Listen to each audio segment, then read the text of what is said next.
I'm Katie. Standing at my wedding reception, I watched as my parents, Mr. and Mrs. Thompson, made their grand entrance. Their smiles were wide, but I knew the truth behind their performance. 6 weeks prior, they tried to sabotage my big day, and now they thought they could waltz back in and rewrite the story. Little did they know, my husband, Ethan, had a plan. Ethan proposed to me on the porch of his mother's charming cottage. Fireflies danced around us, and I said yes before he even finished his heartfelt speech. I was over the moon, and I couldn't wait to share the news with my family. But when I called my mom, her reaction was cold. "Congratulations," she said flatly, then asked about the date. It was set for July 20th, the only available date at the beautiful lakeside venue I'd fallen in love with. "That's the week of Lily's book launch," my mom said. My younger sister, Lily, was an aspiring author with a growing online following. She'd been promoting her debut book for months, and my mom was clearly more concerned about her event than my wedding. "Mom, the deposit is already paid," I pleaded. "Lily has hundreds of fans waiting for this launch," she replied. "You only have a couple of hundred guests." I wasn't surprised by her response. Throughout my life, Lily had always been the center of attention. When I graduated from college with honors, my parents were late because they were at one of Lily's book signings. When I got my first job at the local hospital as a nurse, they barely seemed to notice. I'd always been the reliable one, the one who didn't need constant praise. But I'd hoped that this time, they'd choose me. My dad called later that evening. "Move the date or we won't be there," he said sternly. "Dad, the deposit is non-refundable," I argued. "Then you'll lose it." "That's what happens when you don't think about your family," he retorted. I looked at Ethan, and he took my hand, giving it a gentle squeeze. "I'm not moving it, Dad," I said firmly. And with that, the line went dead. A few days later, I started getting calls from the vendors. My mom had canceled the catering and the floral arrangements. I was devastated, but Ethan and I didn't give up. We sold my old car to cover some of the costs, and I picked up extra shifts at the hospital. One night, Ethan decided to run my credit report. While he was looking at it, my phone started blowing up with texts from relatives.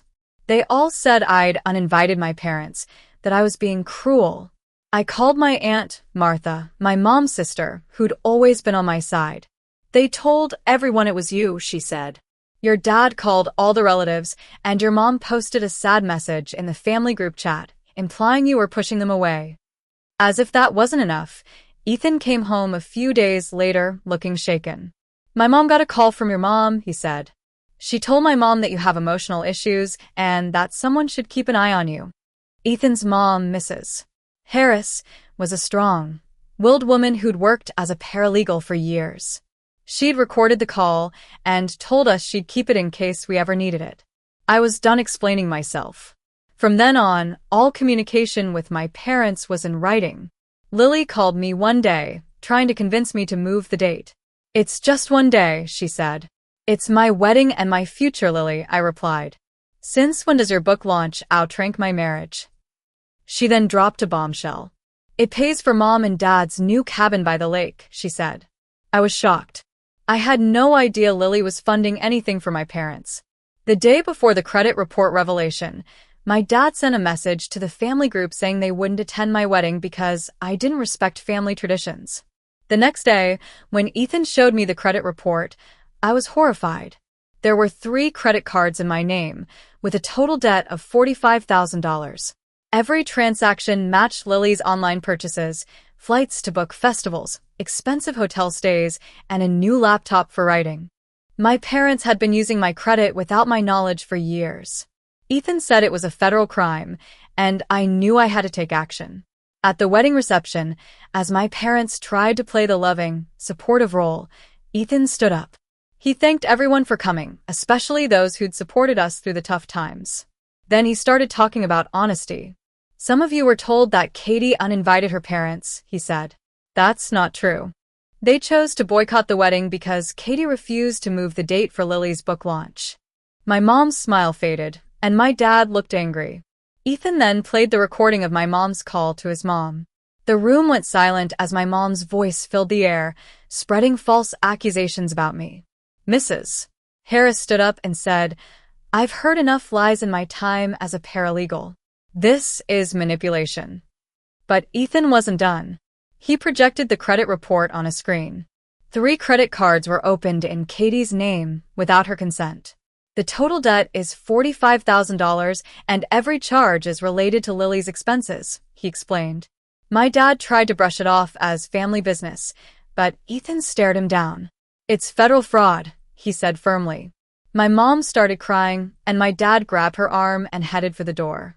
After they left, Ethan and I danced under the stars. The truth had been revealed, and I was no longer the version of me that let their lies define me. In the days that followed, I filed an identity theft report and took steps to clear my name. Lily's book launch suffered as people learned about the family drama. Her online following dropped, and her brand deals started to fall apart. My family was in shambles, but I found solace in the new family I'd built with Ethan, his mom, and my Aunt Martha. 6 months after the wedding, we bought a small house on the edge of town. My credit was clean, and I was finally free from my parents' shadow. 3 months after the wedding, I received a letter from my dad. It said, "You're still our daughter. This has gone far enough." There was no apology, no acknowledgement of what they'd done. I wrote back, stating that I'd always be their daughter, but I wouldn't tolerate a relationship where my boundaries were disrespected. I still wonder if things could have been different. Maybe if Lily had told me the truth earlier, we could have avoided all this. But I've learned that sometimes the truth sets you free, even if it means breaking free from the family you were born into and building a new one of your own.